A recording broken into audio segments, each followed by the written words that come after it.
Hear me now? Can you guys hear me now? I hope you can hear me. Can you guys let me know in the chat if you can hear me? Please let me know if you can hear me in the chat. Thank you, thank you. Let me know if you can. Can you guys hear me now? Can you hear me now? Can you hear me now?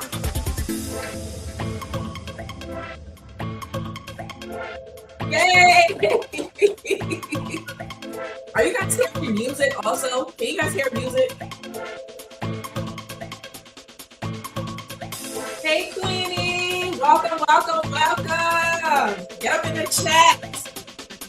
Yes, hit that like button. Happy Sunday. I am so glad that you guys can hear me. What I was trying to explain to y'all was I started a new live encoder, so I'm going live using the new encoder. I'm trying to like figure some things out. I'm just trying to make like the user experience like enjoyable for you guys. So I'm trying to like do different things to see how that experience can be for you guys. Plus, like, you know, be able to see different things from my back end. So I'm using this encoder called StreamYard. Y'all see that little bird on the screen? I'm using the free version. And probably will be using it for a while until I figure it out and decide, you know, this is worth the money. Can y'all hear the music? I'm trying to get the vibes up, okay? I'm trying to get the vibes up in here, up in here, up in here. So yes, y'all can hear me, right? Y'all can hear me? Y'all can hear me, right? Let me know if y'all can hear me in the chat. Because I don't want to be talking and y'all can hear me. Is the music too loud? Should I lower it? Let me know if I can load the music. Also, let me know where you guys are watching from in the comments. Thank you. Let me know where you guys are watching from in the comments, okay? Where are you guys watching from?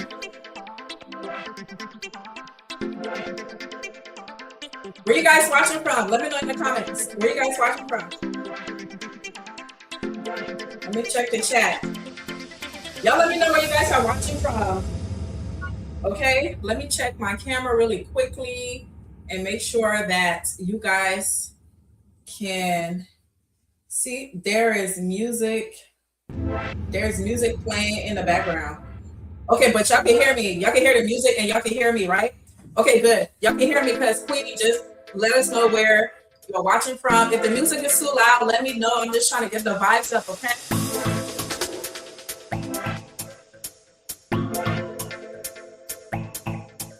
All righty.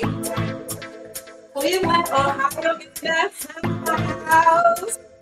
Georgia in the house. Yes, yes. Keep going. Keep letting us know where you're watching from. Also, let us know what zone you're in, because we are about to have some garden chat right now. Every Sunday we have garden chat. I usually go live between like 4 to 4:30. But like I said, I've been trying to figure this out. So bear with me. By the next Sunday, hopefully it should be a lot better. So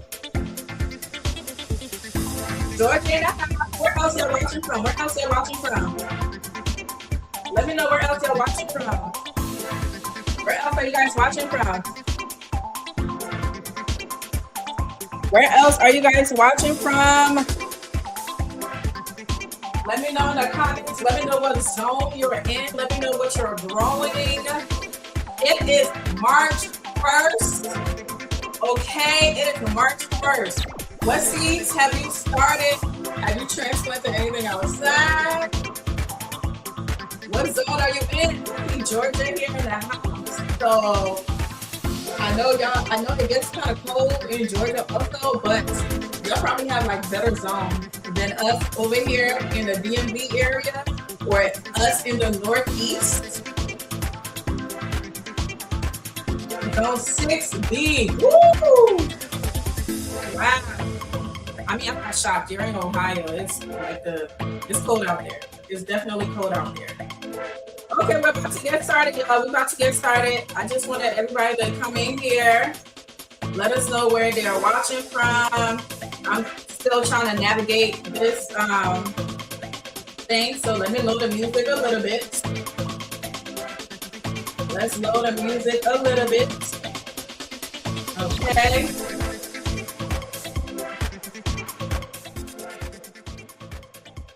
All right. I'm so excited, y'all. I'm improving. I'm trying to improve on this, going live and stuff, because garden season is about to get started. I'm trying to make the user experience fun. I'm trying to make our Sundays super fun. I'm really trying to hype y'all up for garden season while I'm hyping myself up. I'm already hyped. I don't need any extra hype. But because I'm so hyped, I'm trying to come over here and hype y'all up, okay? So it is garden season. I posted a video today showing you guys how to speed up the germination of your seeds. I have my seeds on the table right now, and it's going through the germination process. I call it the Miss Yancy germination process. And I will be starting these seeds today. So after this live, I will be filming a video showing you guys how to start pepper seeds. I already have a video about that, but since I'm restarting the process, I have more and new information to provide to you guys. So I will be recording that video tonight. So literally, I have an all-nighter because I am growing over 300 peppers this year. Last year, I grew over 500. I had to scale it down because your girl was tired, okay? So I am growing only 300. But it might be a little bit more. And honestly, I wasn't going to grow that much this year again. But the reason why I'm growing that much is because I will be having an in-person garden workshop. And I intend to use the seedlings that I'm growing. So at my garden workshop, I allow people to choose whatever it is that they want to grow. I bring all of the seedlings with me that I grew. They choose what they want to grow between peppers and tomatoes. And then, all that good stuff. So I'm having 2 garden workshops, but I feel like I'm jumping ahead. But I just want to let you guys know, okay? So I had to get some housekeeping, going on here. Let me get back to the comments and see what you guys are saying. Hopefully everything is still good. Everything is still good. Okay. So I told you guys, I posted a video today showing you guys how to speed up the germination of your pepper. Pretty much that is how I do the germination of all my hard shell seeds. All my hard shell seeds, I use the exact same method. This year, I'm doing the same exact thing, One thing that I may add to that process, if I choose so, is like a heating mat. I've never used a heating mat, and I grew over 500 peppers. So I know some of you guys use heating mat, and heating mat is a great strategy as well when it comes to germinating your peppers. But I don't use heating mats at all. I literally just go through my Yancy germination process, and that's it, and it's successful.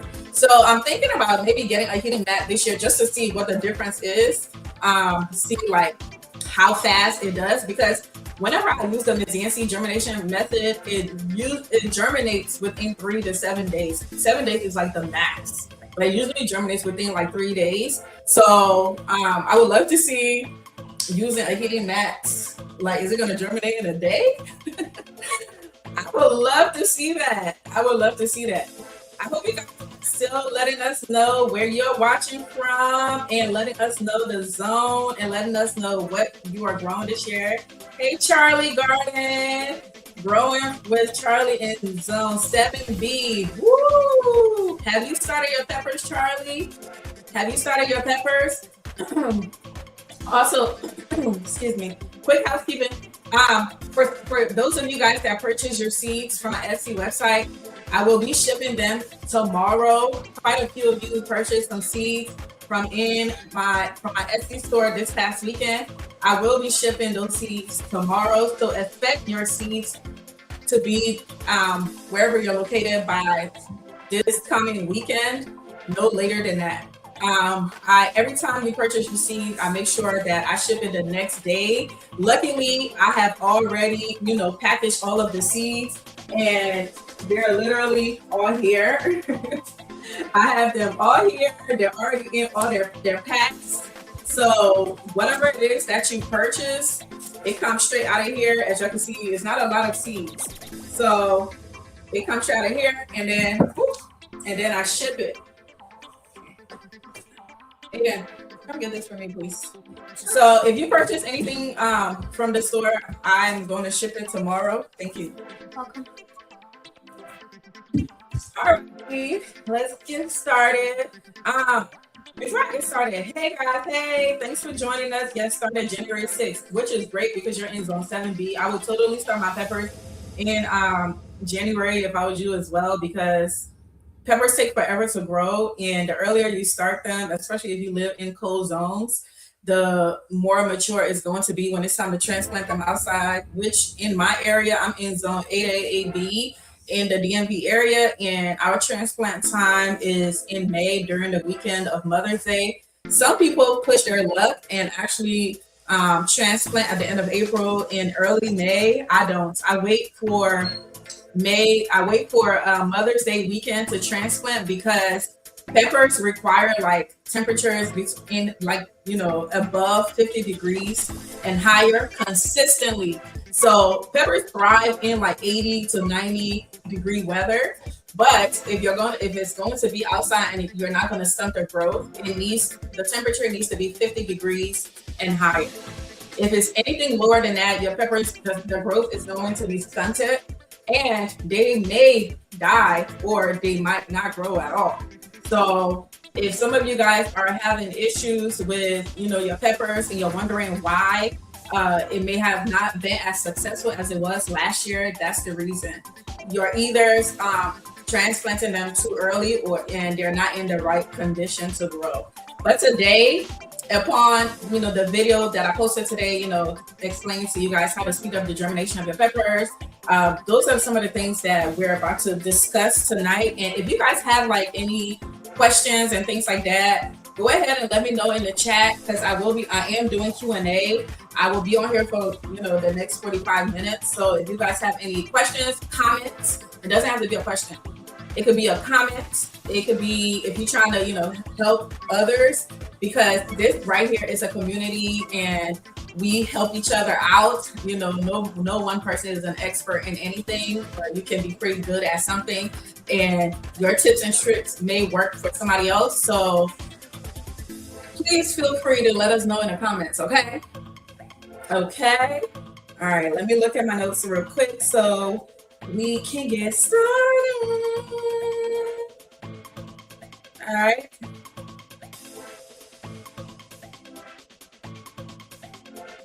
All right, I have a quick question for you guys. Can you drop down in the comments and let me know, like, what's your garden goal for this season? If you don't mind telling us, for some of you guys that don't mind, you know, getting out of the bushes and coming into the comments, because I know quite a few of you watch from the bushes. And that's cool because I'm a bush washer sometimes, but we're all here to learn with each other and commune, okay? So one of the questions I have for you guys is drop down in the comments below and let me know what is one of your goals for this season, and I'm gonna let you know my goal for this season. So let me go check in the chat. Let me know what is one of your garden goals. If you're just now joining us, let us know where you're watching from, okay? Let us know where you're watching from.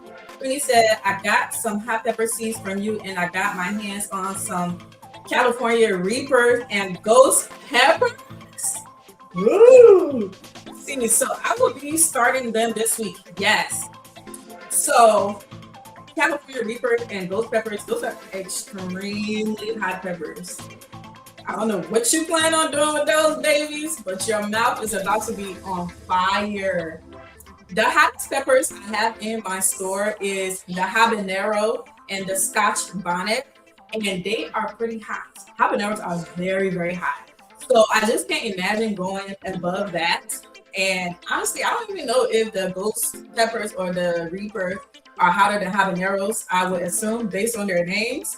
But some of the hot peppers I have is the lemon drop. They're super spicy, but they're not as hot as what Queenie is growing, and they're not as hot as the habaneros. And then I also have the Pequin chili peppers. Those things are hot. They're this little, but when I tell you guys they are hot, like when you say small but mighty, those are those little Pequin peppers, those Pequin chilies. I got a bunch of chili peppers that are all hot. I have a lot of hot peppers. But yeah, so if you're growing super hot peppers and you live in like a colder zone, like do not allow this week to pass you by. You need to start your seeds ASAP. And I'm not trying to scare you or anything, but if you want to grow your food from seed, your peppers from seed, this is the time to start it. If you live in colder zones, February is, you know, depending on the zone you're in. Like somebody here is in zone 7. Actually, I think it's Charlie that's in zone 7B. Started peppers in January. Yes. But Charlie, you're gonna have some huge peppers come May if that's when you're going to transplant, which is perfect. But you're probably gonna have some blooms on your peppers come May. But yeah, so if you live in zone 8 and below, this is the time. This is like if the month of March passes, you waited too late to start your seeds. You can still start your seeds in April, but the longer you take to start your pepper seeds, the longer it's going to take for you to harvest, because peppers are slow growers and they require a lot of heat and a lot of time to mature. So remember, the longer you wait, the longer to harvest. Some of us, like Charlie and myself, that start our peppers early, we're typically, depending on the peppers that you're growing, you should get some harvest during the summer going into fall. I mean, like late summer and early fall. Of course, fall is harvest season. You're going to get an abundance of everything. But the longer you wait, the longer your peppers are going to produce, or the longer you're going to be able to harvest your peppers. So yes, let me know, what are some of your goals in the comments for your garden this year? What are some of your goals? Marie in the house. When can I start carrots, beet, and beet seeds? So carrots and beets, those are like root. You can start. What are you in zone 7? Or 6? Somebody's in zone 6 or 7. Is it you? Queenie, you're in zone 6, right? You're in Ohio, right? You're in Ohio.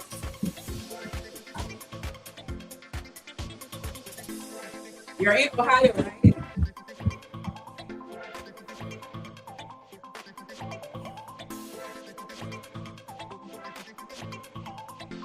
You're in Ohio, zone 6B, I think. I'm trying to like look for your comments.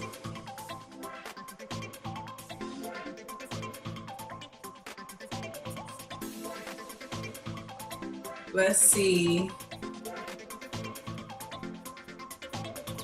Hey, Hayden.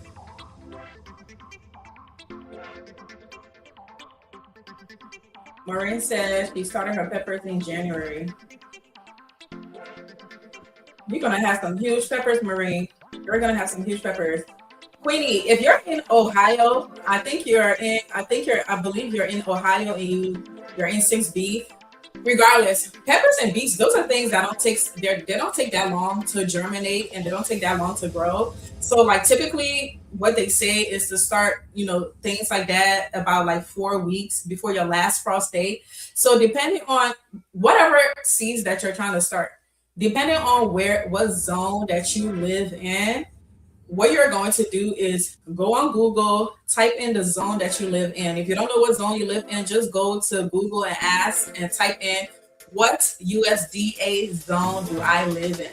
So it will tell you what zone you live in, and then based on that, the seed that you're trying to grow, usually on the packet, it will tell you when to start it. So because every seed is different. All seeds are not created equal, and you don't want to start everything at the same time. It is going to be a disaster. Do not make that mistake. That's a very common mistake a lot of people make, is starting all of their seeds at the same time just because they think it's garden season. Everything has different growing times and different requirements to grow. So make sure you're looking at the packet of the seeds. But carrots and beets they're not plants that take a very long time to germinate.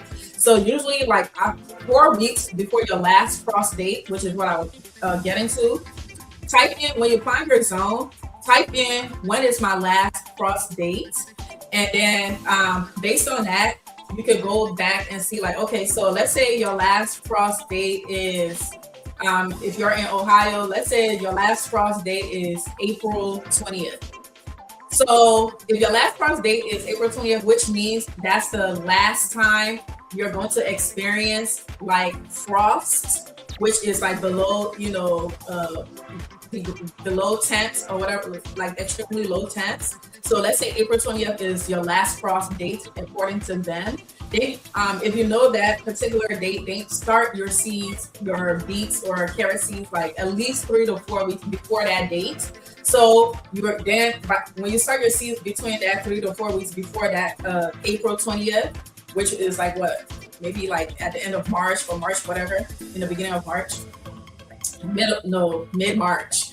So let's say you start your seeds mid-March, and then after April 20th, because your last frost date is April 20th, after April 20th, you're able to transplant your seeds outside into the garden.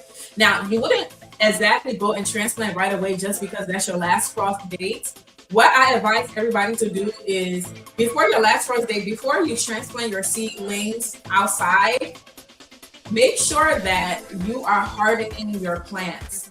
And what hardening plant means is pretty much taking your seedlings that have grown in your house and taking it into a shaded area outside and allowing it to get like sunlight and wind for like an hour, starting out an hour a day, and then do it for about a week or two, but increase the time that you put it outside like about an hour, and then every day add like 2 hours that it stays outside until it gets to a point where if you get to like about where it's like, okay, you're leaving it out for like 5 to 8 hours a day. By the 8th hour, you can let it stay outside throughout, the rest of the days until you're ready to transplant. Now, if those days that you plan on leaving them outside permanently until you transplant them, make sure that if you see in the weather that the temps are going to drop below 50 degrees at night, bring them back in the house, because you don't want your plants to be outside when the temps drop below 50 degrees, because it's going to stunt the growth of your plants, especially peppers. So make sure you're bringing them inside every night before you go. Bring them inside every night. Don't let them sleep outside overnight until about that 7th day of hardening, and making sure that the low temps are consistently 50 degrees and higher. So in the nighttime, if you're allowing it to sleep over, spend a night outside, or letting it stay overnight, make sure that the low temps at nighttime during those cold morning hours, make sure that the lowest that is going to be is 50 degrees. or higher. If it's going to be lower than that, when you check on your weather app, bring them inside. Don't let it stay outside. If it's going to drop, if the temps are going to drop below 50, especially hot weather plants like peppers and any hot weather plants, peppers, melons, tomatoes, and things like that. Because especially for peppers, it's going to stunt the growth of the peppers. Peppers don't like any type of chill. It doesn't like any chill. So if the temp is below 50 degrees, the pepper's not going to be happy at all.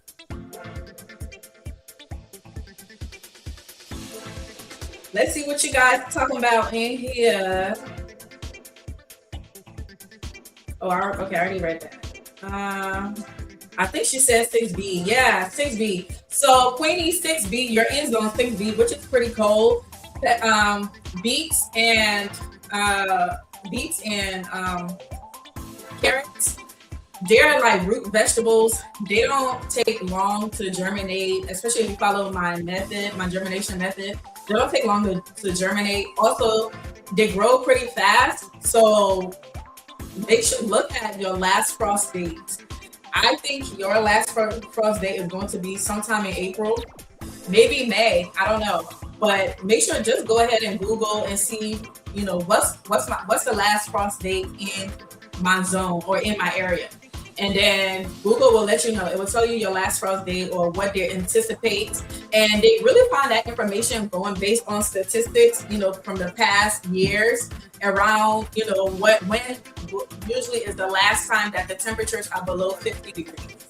And so based on that, start your carrots and your beets or your root vegetables, about 3 to 4 weeks before that.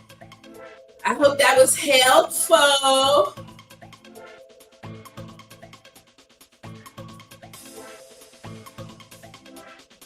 All right, so what are some of your goals for your garden this year? For me, one of my goals this year in my gardening is not just growing food. I've been on the mission to transform my gardening. I really need, like, the things that I have in my garden, a lot of it are like DIY things. A lot of it are things that, I garden on a budget. So a lot of the things that I have in my garden, for example, like my 8x8 bed, I went to Home Depot and I purchased the planks, the wood, and then I had them cut it for me in 8x8 cuts. And then that's the 8x8 bed I have back there. And then I used cinder blocks to cut it in half. And that's where you guys see that half of the bed, especially the one that's in the middle, half of it I use it to grow tomatoes, and then the other half in the front I grew peppers, and then I also grew eggplant in them.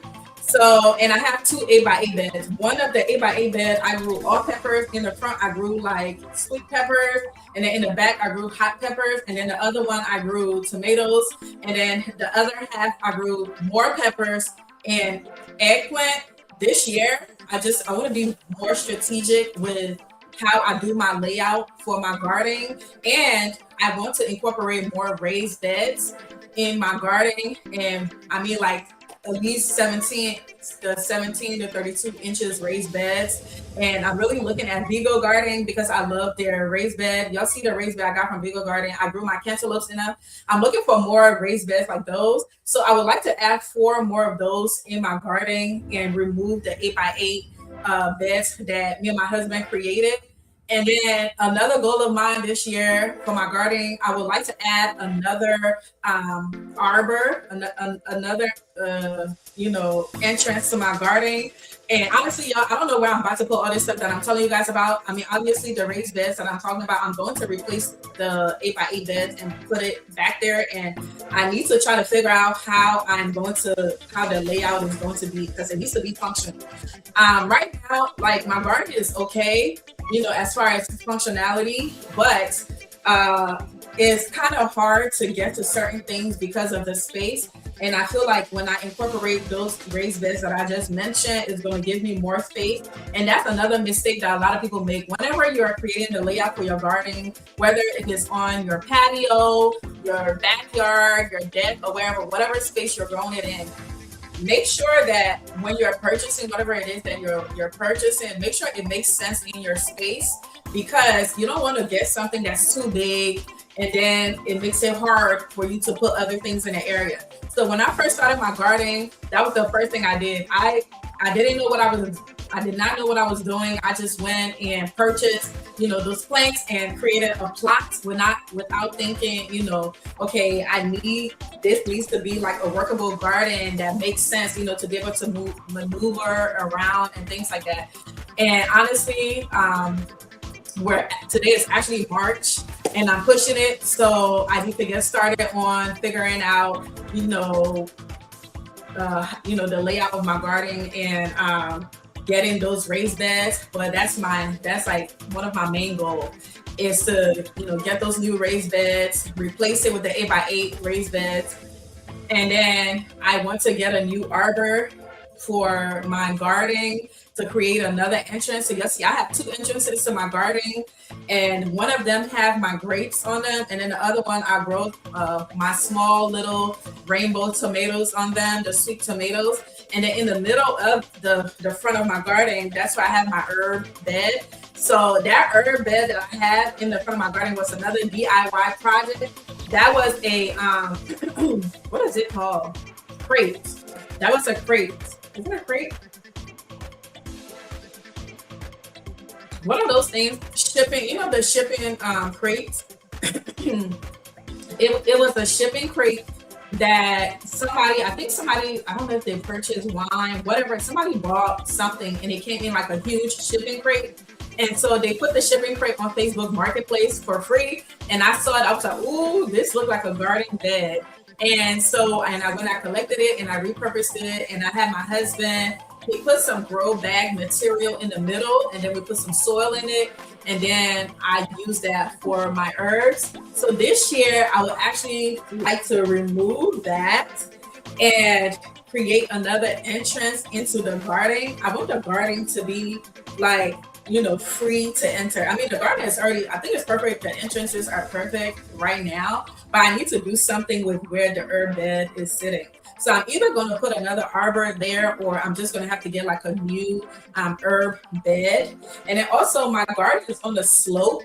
So that bed that I have sitting there is like, the back of it is like sinking into the soil, and then the front is like high up. So it looks like it's going backwards. So it's kind of weird. So I need to figure out, what I'm going to do with that area right there. And then also I had strawberries growing in like a little container in those like those hanging flower pots. I had strawberries growing in them, and I was growing ever-bearing strawberries. And ever-bearing strawberries, they throw out shoots because they want to grow. They want to keep growing. That's why they call it ever-bearing. So a lot of their shoots they grew down to the ground and they attached to the soil and they grow.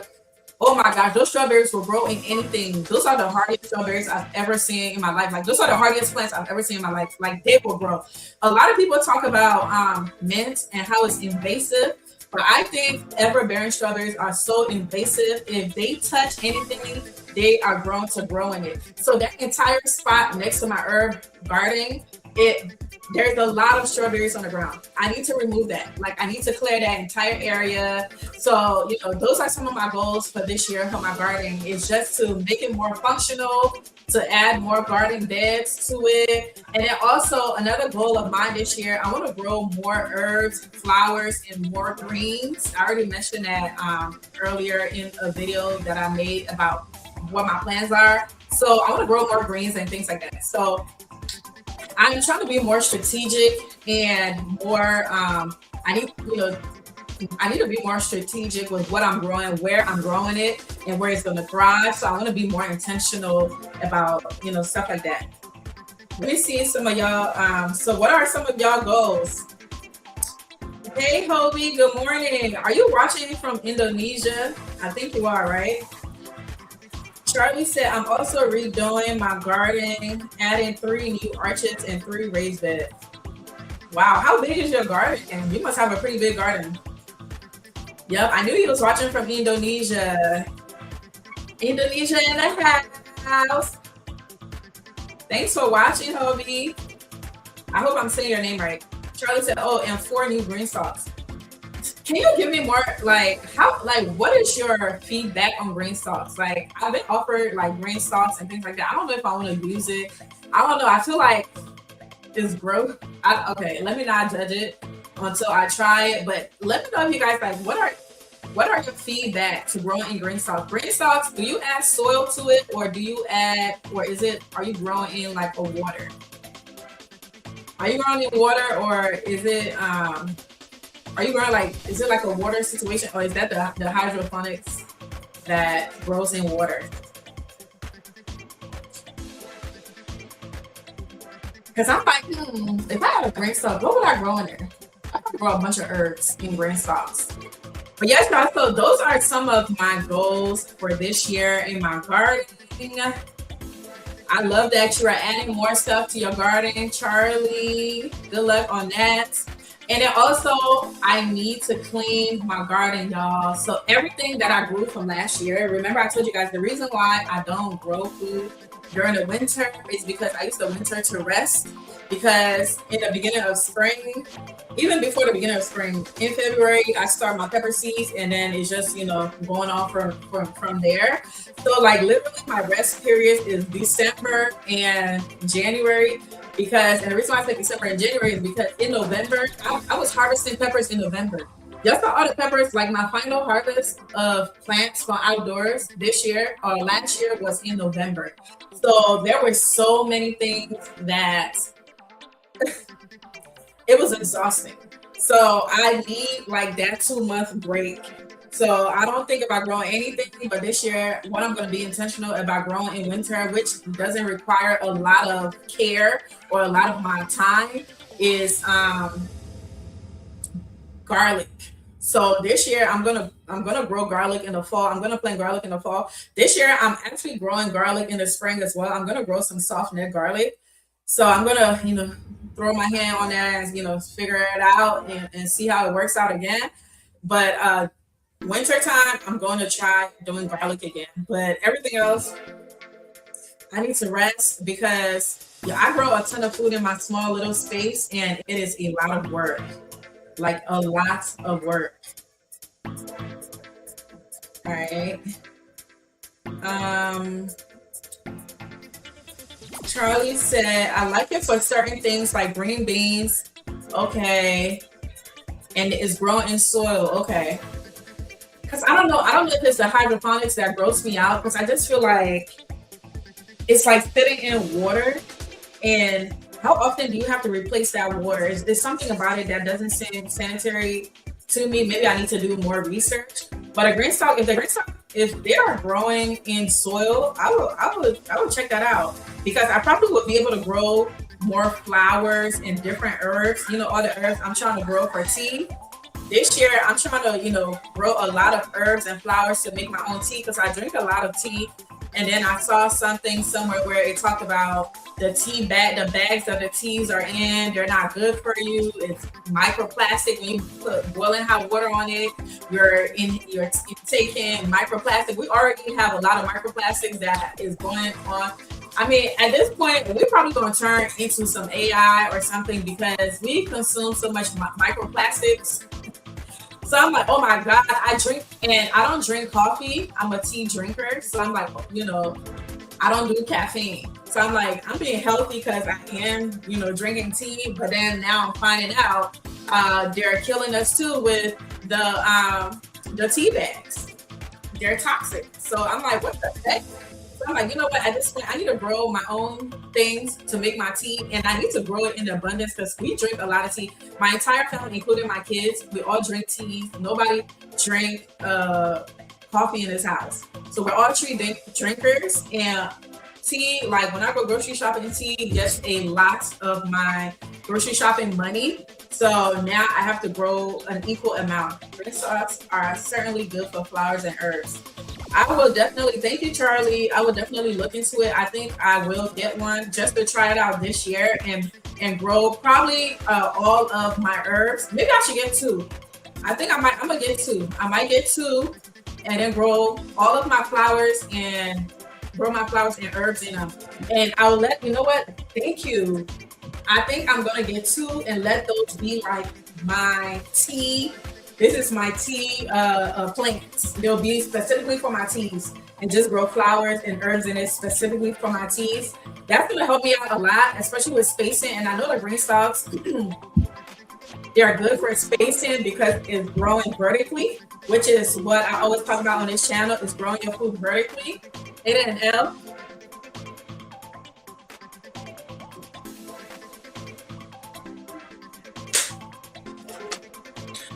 So, thank you. I think I'm gonna do that. Thanks, Charlotte. You just gave me a really good idea because I was really skeptical about it, and I'm like, do I want to do this? Do I want to do this?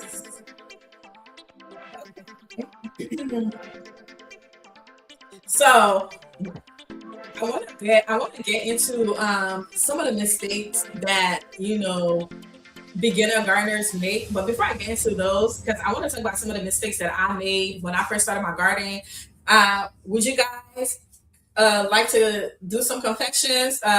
What are some of the mistakes that you made when you started your garden, or have you even started a garden? Are you just now trying to get started with growing your food? Or if it was your first time last year, what are some of the mistakes that you made? Or if you're a seasoned gardener, what are some of the mistakes that you made while starting your garden? Or what are some myths that you've heard and were debunked when you found out when you started gardening? And I'm about to share some of the big mistakes that I made. Oh, and 4 new green stuff. Oh, I already read that.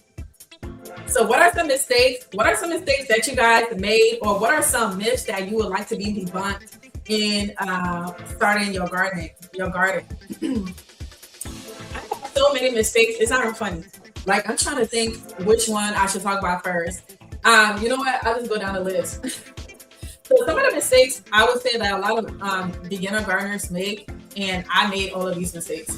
The first thing first is just knowing where you're going to grow your food.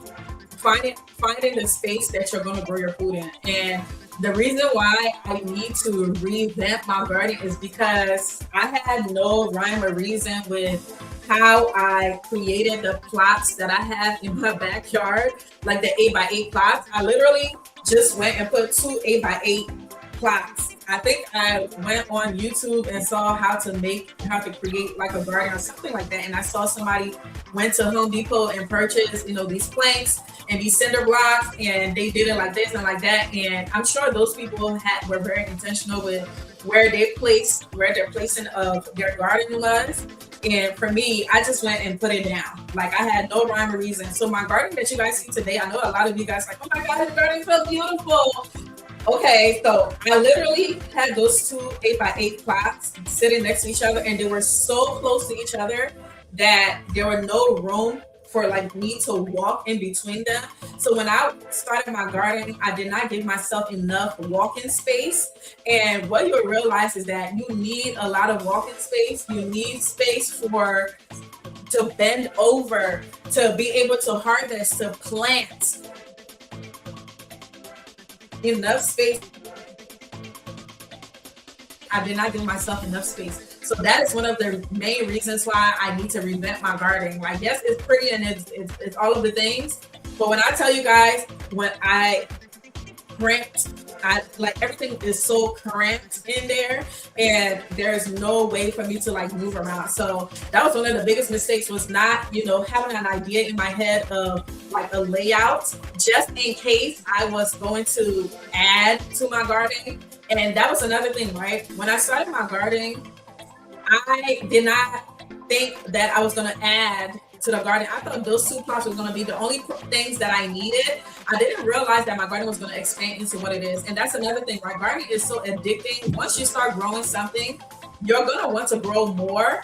And you have to have that in mind when you're deciding on the layout of your garden, that you're going to want to grow more things. You're going to want to do more. So once you have that in mind, and that is going to help you create like the layout, create a layout that can allow you to add things without it being too crammed up, and things like that. And that was one of the biggest mistakes I made, was the placement of my gardening beds, my raised beds that I created.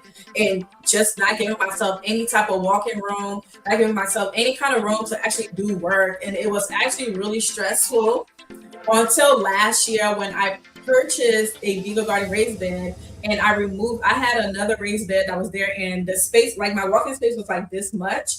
And so after I removed the raised bed from last year and I added my Vigo raised bed, I gave myself more space. So after I moved these two 8x8 beds, I'm going to create more walking room. But that was like one of the biggest mistakes I made when I started my garden last year, not last year, but a couple of years ago. Natasha said, one mistake I made last year was overcrowding my raised bed. Are we the same people? Are we the same people? All right, y'all. So that overcrowding your raised bed, your grow bags, your containers. Trust me, when you start gardening, it's so easy to want to put everything in one space because you want to maximize on the space so bad. And you're like, and when the seedlings, when they're small, you don't realize that these things can get into really big trees, big bushes. You don't realize that one small seedling can get huge. Like it can get huge. I mean, think about it, right? Like trees and things like that. And I always think about, we have a mulberry tree here. When you go and get like the mulberry plant or the cuttings, they start off like super small, but these things turn into humongous trees. So imagine your vegetable plant. They're not going to turn into those huge trees, but they're going to be pretty big.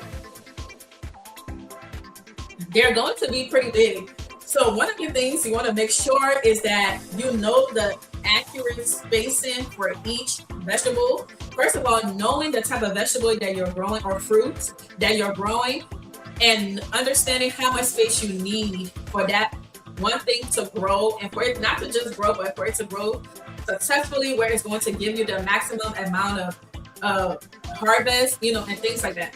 So, and the way to figure that out is simply by just reading the packet of the seeds. It will tell you how much spacing you need for it to grow and the distance you should grow it apart from each other if you're growing the same thing in the same bed.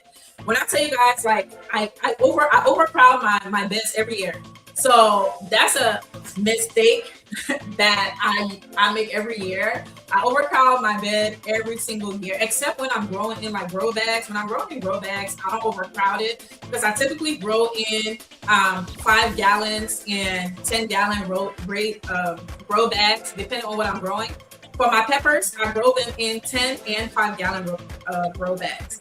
So what I do is I put one plant per grow bag, and then if I'm growing anything else in that grow bag will be like a flower or an herb. So I would add like a marigold, or I would add a what's the thing called, a marigold or basil or any kind of herb.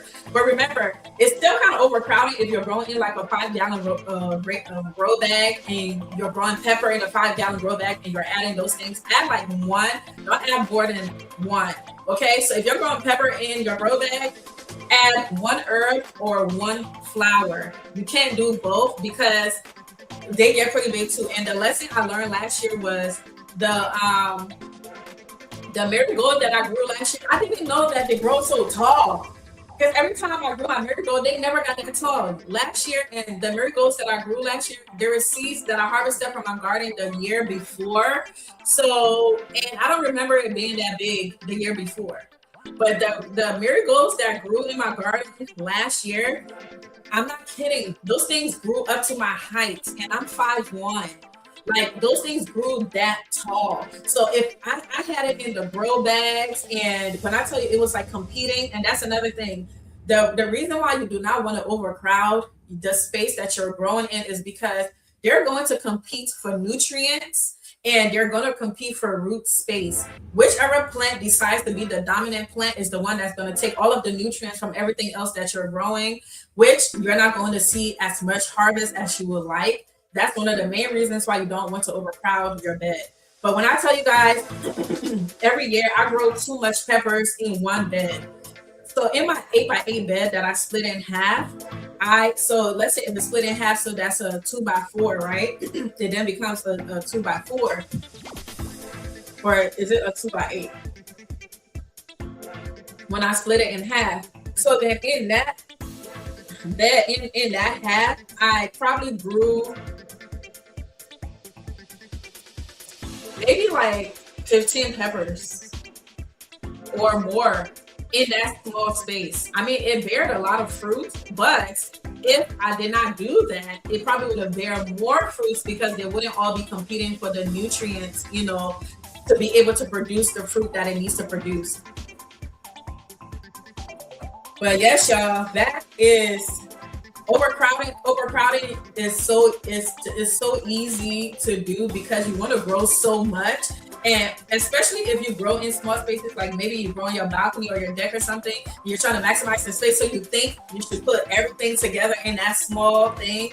It is not a good idea because you're going to compete for nutrients. Somebody is not going to get, you know, everything that they need to, they're required to grow. Also, they need enough, just as much as plants need the sun to grow. They also need airflow. It needs airflow. So overcrowding your plants can cause diseases. So you might see like, oh my God, this plant, why is it not doing well? Look at the surrounding, look at the environment. Does it have adequate airflow going in between all of it? Because it needs just as much as it needs the sun, it needs adequate airflow to go in between it as well. So you want to pay attention to stuff like that. Now, I'm a chaotic gardener and I do it every year. I don't know how not to chaotic garden. Actually, I know how to not chaotic garden, but I do it anyway. So don't follow me. Just listen to the instructions of how to do this, how to do something. What did it say? What do we tell our kids? What is that saying? Do as I say, not as I do. Because, you know, for me, I know what I'm doing, right? And I know what I'm expecting when I do this particular thing. But for you who may just be starting out, like if you're a beginner gardener, I would strongly suggest that you don't overcrowd. And then also, you can grow different things. You can companion plant with different things. So some things, you know, may grow super tall, and then some things may grow super low. Like for example, like peppers can grow tall and bushy. And then if you're growing something like a basil, you know, with your peppers, you want to grow it with some herbs, which I highly suggest is to grow all of your food with herbs or some type of flour. But growing it with herbs, it flavors your food, it flavors the vegetable, as well as help keep away like pests out of your garden bed because they don't like the smell. So if you're growing it, so if you're growing peppers and you're growing it with basil, that's a good companion plant because basil, they don't grow super tall anyway. They're not going to compete that hard for nutrients like the way a pepper would. And then also the basil or the herb is going to attract a lot of beneficial insects as well as keep away the pests. But yes, y'all, that's one of the big mistakes that I made was putting my garden beds too close to each other and not having a rhyme or reason of the layout of my garden. Let's see some of these comments. Hey y'all, hey everybody that's saying hey y'all, welcome. Let me know where you're watching from. Let me know your zone and let me know what you're growing this year, okay? Let me know what you're growing this year. All right, Natasha said, I need to put up my A game in growing pollinators and herbs. Yes, so that's one of the best things that you can do for your garden, wherever you're growing it. It doesn't matter, whatever space you're growing it in. One of the best things that you can do for your garden is growing enough flowers, pollinators love. Like Canendula, I never know how to say that flower name. Canendula? Y'all know what I'm talking about, okay? But those flowers, right? Canendula flowers is a great herb that I'm gonna grow for teas this year. But also things like marigolds are cool and stuff. Yes, they're pretty, they're yellow and stuff like that. The bees like it. But grow like look for flowers that pollinators love to be on. Things that like dill flowers. That's another thing, right? So dill is an herb that can also, when it flowers, the flowers are beautiful. Butterflies and things like that, they love the dill flowers. And also growing your food with herbs, like I said, is very beneficial to your plants, as well as adding flavor to it. But then it's also attracting the pollinators that needs to pollinate those important things, such as your peppers. You know, you want the bees and the butterflies, the ants, All of those things are pollinators. You want them to be attracted to your garden. So you can grow a beautiful garden with beautiful vegetables, but you want to grow things that's going to attract the pollinators. And there are, specific flowers that pollinators love, and it will attract them, as well as even like attracting things like hummingbirds. Grow flowers that can attract like hummingbirds if you want hummingbirds to come in your garden, but just different type of birds that you want to come in your garden that will also help with pest control, because they will eat a lot of those insects as well. So, I mean, there's just so much that you can do to attract into your garden that's going to help, the benefit of your plants. Hey, T, good. Nadi said, growing sweet peas this year for the first time.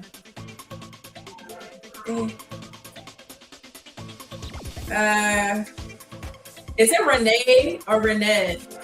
Said, hello, Miss Yancy. Hey. You are spot on. Virginia 7B. Woo! Hey, neighbor. First of all, neighbor, what are you growing this year? Have you started your pepper seeds? If you're growing any peppers, I hope so. You're in 7B, so that means you started your peppers, right? If you haven't started your peppers, 1 second, guys. Let me check on my kids. What else?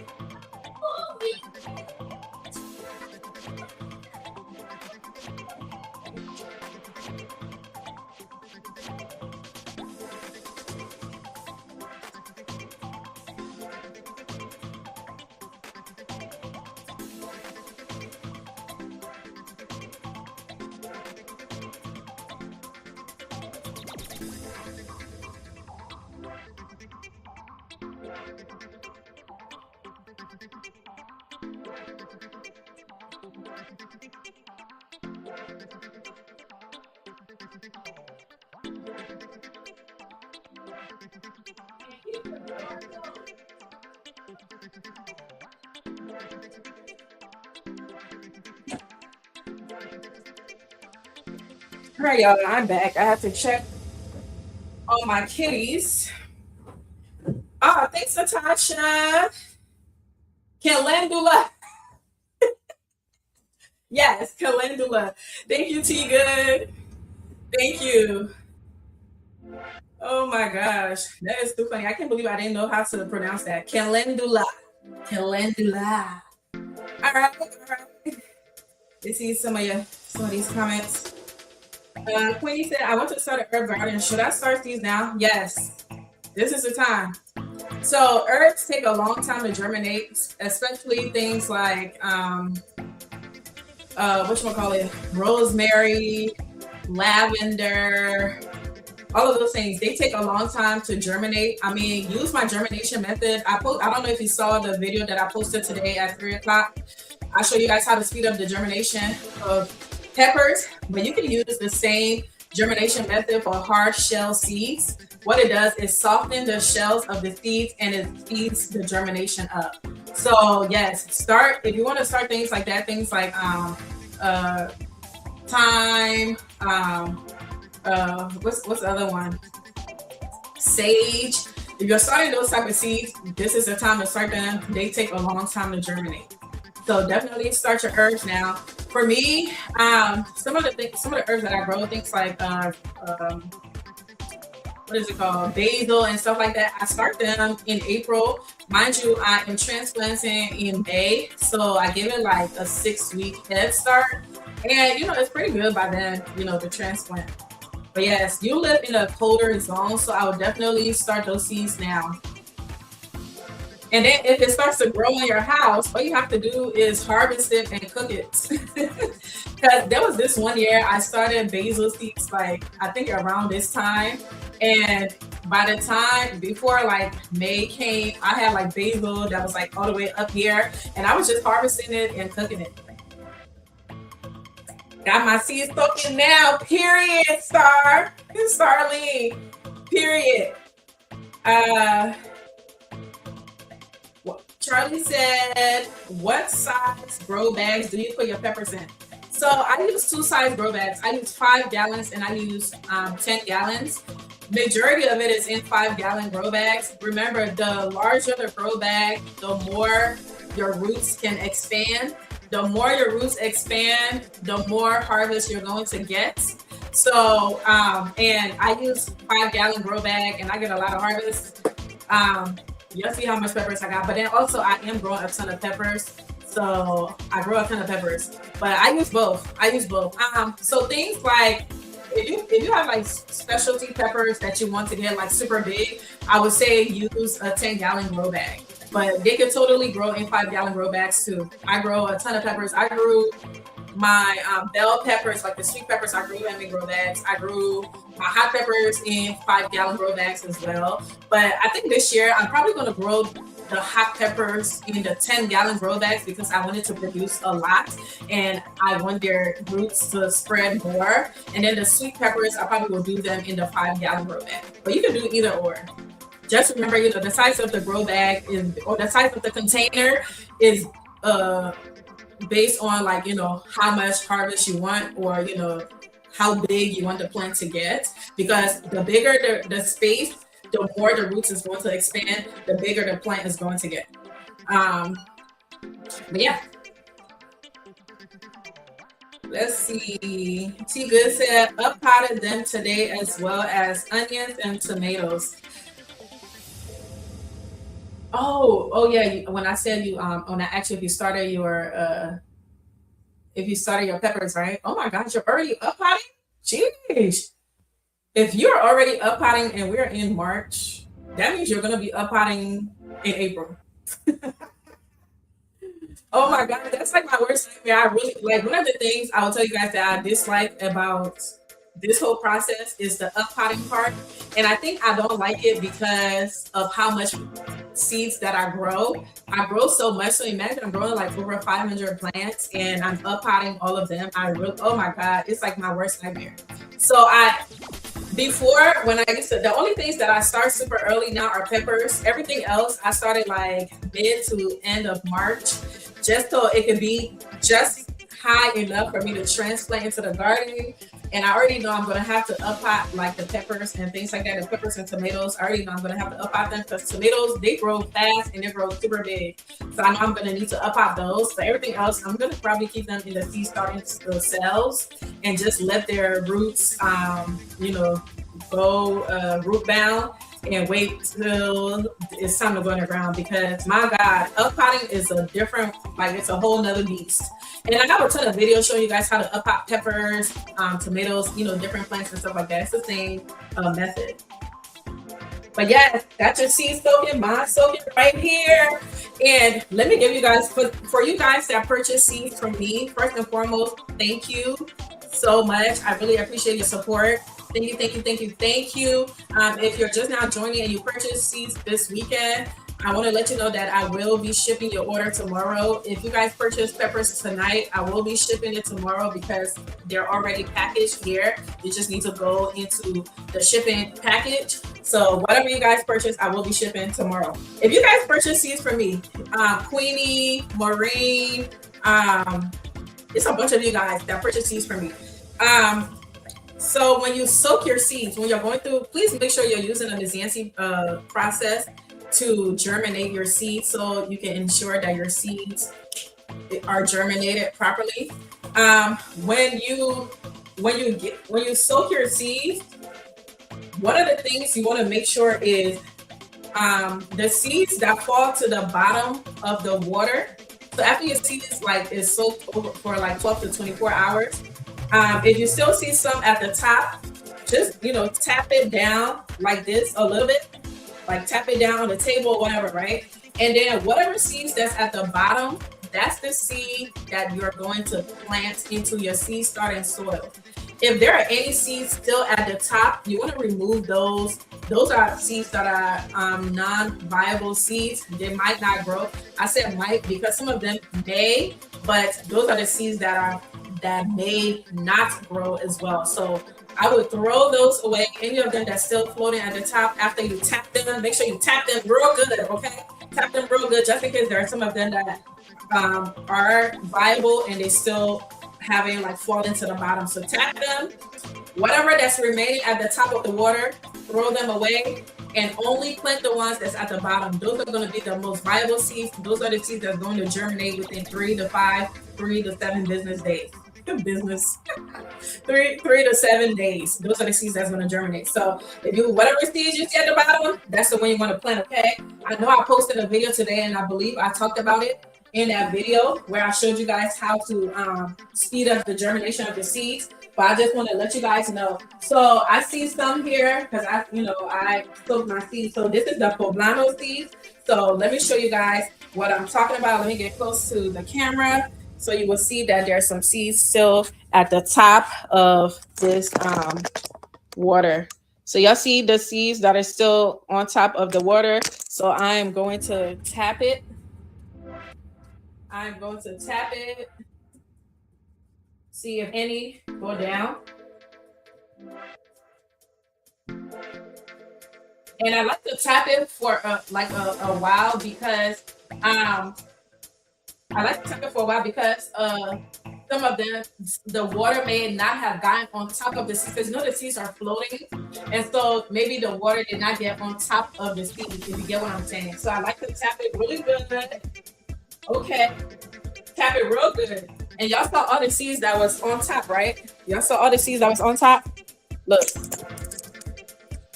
Majority of them have gone down. I hope y'all can see this. Majority of it has gone down to the bottom. It's only like 2 seeds that is floating on top. And so these are the seeds. I hope y'all can see this and it's not blurry. That would suck if it's blurry. But these are the seeds that's like at the bottom. It's like, oh my God, that's a lot of seeds that's at the bottom, y'all. Lord have mercy. I have to sow all these seeds, Lord. But all right, so those are the seeds that's at the bottom. And then the ones that is,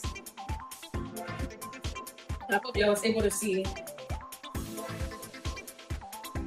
So the ones at the bottom, it's a lot of them. A lot of them fell down to the bottom, but y'all saw how much was at the top, right? There was a lot of seeds at the top. That's important for you guys to tap it to make sure whatever that needs to go to the bottom goes to the bottom, because you want to get all of your work, your seed. Okay, so that's a germination trick, I guess. Just make sure you tap it. If you see some floating, tap it real good and let them see what falls to the bottom. Whatever remains to the bottom that doesn't float back up top, that's the one you're using. Whatever that's still floating on top, throw it in the trash. You don't even want to be bothered with those seeds because they may not germinate, and then you're gonna be mad. And then I'm gonna be like, I told you. I'm gonna be like, I told you. I told you. All right, let's see some of these comments. I just planted my rosemary and lavender today. Ooh, go girl. Go girl. All right. Thyme and basil looking good. Yes. Well, it was shooting thin in my seedlings. Yeah. But I keep them all. Man, what let me tell you. So, thinning the seedlings is, for some of you that may not know, if you grow in your seed starting tray, if you put like multiple seeds in one seed starting tray and then they all germinate, and then you're like, oh my God, they all germinated. What am I gonna do with all of these? Do I want them? You can thin out the ones that look the weakest and then the one that look the strongest, because there's one that's going to look the strongest because that's the one that's getting all of the nutrients. There's still all the nutrients from the other seedlings. So there's one dominant one. You're going to know which one's the dominant one. It's going to be the biggest one. It's going to look strong. The leaves are going to look really good. So what you're going to do is thin out, which is like getting like a little scissors, or you pinching it with your finger like the rest of them, and then keeping the one that is the strongest looking one. That's the process of thinning out, your seedlings and things like that. If you choose not to thin out your seedling, you can still grow all of them. You can still, but you'll have to separate them and then put them in separate containers so that they can have what they need to grow.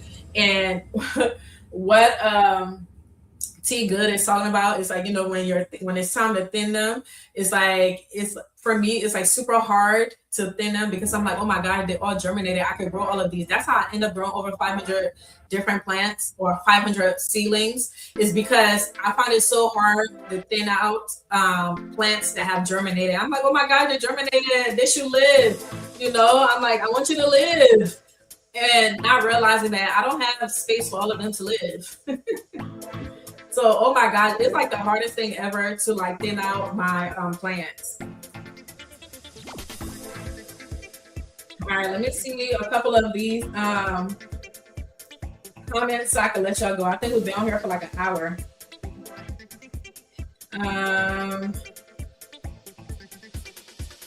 Okay, huh? I'm so confused. Where is Maureen? Okay. Yes, we can see, and mine has only been for 4 hours and they all sunk. Wow, Starling, you got some good seeds. That's wonderful. That's wonderful. So you're gonna grow, are you gonna grow all of those? How close should you have to have seed tray from the grow lights? So if you're not going to be using a heating mat and the grow lights are providing the heat to your ceiling tray with the dome on top, I'm assuming that's what you mean, right? When you have the dome on top, it should be as close as possible. It should be as close as possible to, I mean, without touching, of course. It should be as close as possible without touching so that it can provide that heat. Once your seeds germinate and you see a peak of the grain come out of the soil, remove the humidity dome off of the seedlings and then bring the grow light very, very close as possible to the seeds as well, until they finally grow out of the soil. And then as they grow up, you just want to keep, moving the grow lights up. As they grow up, move the grow lights up. Don't make it be too close because you don't want to burn the leaves of your seedlings. So, close enough, but not too close, if you get what I'm trying to say. Hopefully that helps. T good said exactly. Yes, I'm a mother that likes to save her children. You know how hard it was to raise those babies? Now I have to tell them only one that survived? No, absolutely not. Absolutely not. I know how you feel, T Good. I know too well how you feel. Oh my gosh, but Garden Chat was fun, y'all. I'm about to pull an all-nighter because I have 1, 2, 3, 4, 5. 1, 2, 3, 4, 5. So I have 25 cups on this table filled with seed that I need to start the sow tonight, and it has to be done tonight because this has been sitting in these cups over 24 hours. I don't want them in this cup any longer. I mean, nothing wrong is gonna happen to them, but you don't want them staying in the water for too long. Then, I don't know, it becomes whatever. It might start growing in the water because I remember when I soaked, I think, was it tomatoes?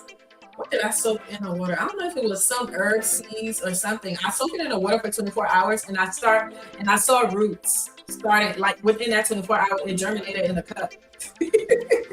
So I need to get these out of this water tonight, and I'm growing over 300 seeds. So yeah, those are the seeds I have to sow tonight. So I'm gonna be pulling an all-nighter tonight. So I'm about to if you guys don't have any other questions or comments or anything like that, I'm about to hop off of here so I can get started because my night is going to be long.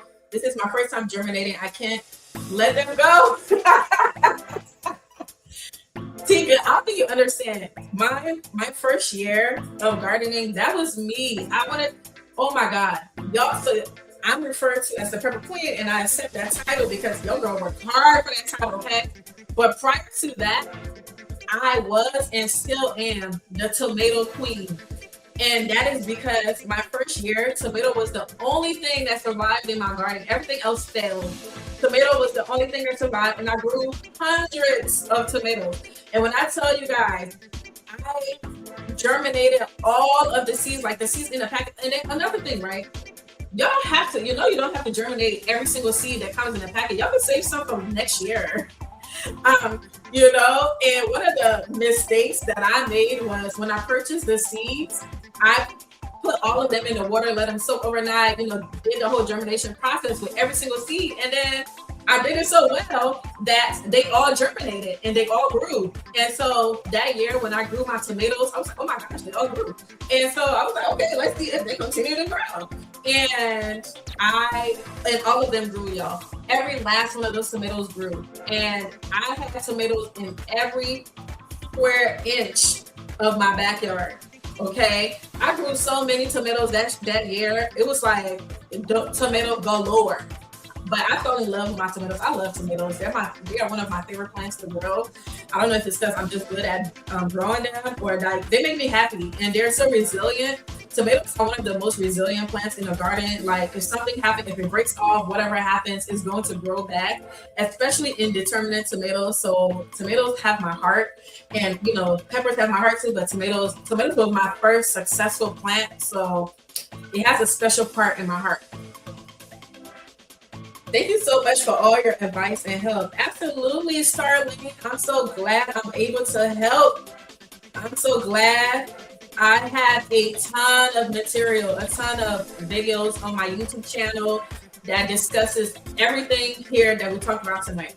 I mean, I got videos starting from how to speed up the germination of your peppers or your seeds. And I have those videos from last year, so y'all can look up those videos. But if you're growing specifically peppers, I dropped a video today that talks about how to speed up the germination, which shows you step by step on how to get to this process. And then tonight, I'm recording a video that shows you how to start your pepper seeds for some of you guys that want to, learn that. Or you can watch the videos from last year that I also posted that shows you how to start your pepper seeds from step to step guidance. I'm recording everything that I'm doing again because I document my journey. So everything that we're talking about right now, I have videos for all of that. Just type it in, go into search on my channel, use the search bar, whatever it is that you're looking for, I have those videos, trust me. But so check it out. If you're in the seed starting process right now, go look for those videos on my channel. And then if you want like I said, specific videos geared towards specific things, I have those videos. But remember, most importantly, when it comes to the seed starting process, they're pretty much the same. I use the same exact method, germination method, which is what I posted today. This Miss Yancy method. That's what I use. I do not use heating mats in my when I'm starting my seeds, and my seeds still germinate between 3 to 7 days without a heating mat. But I might get a heating mat this year just for the fun of it, to see, what's the big, to see how fast it's going to germinate. I might get one this year just to check it out. And when I get one, I will let you guys know how it did.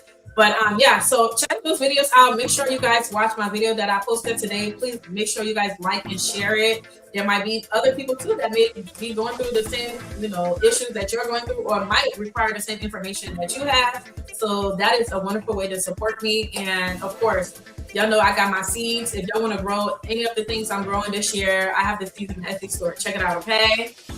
And it will be shipped whatever day. Let's say if you purchase it during like the weekday and it's early enough, I will ship it the same day. If not, I will ship it the next day, because I know it's seed starting season and y'all need to get your things. So I will make sure that I try to ship it out immediately so that y'all can get it as quick as possible, because I don't want y'all being left behind. Okay, I don't want y'all being left behind. I want y'all to be here with me.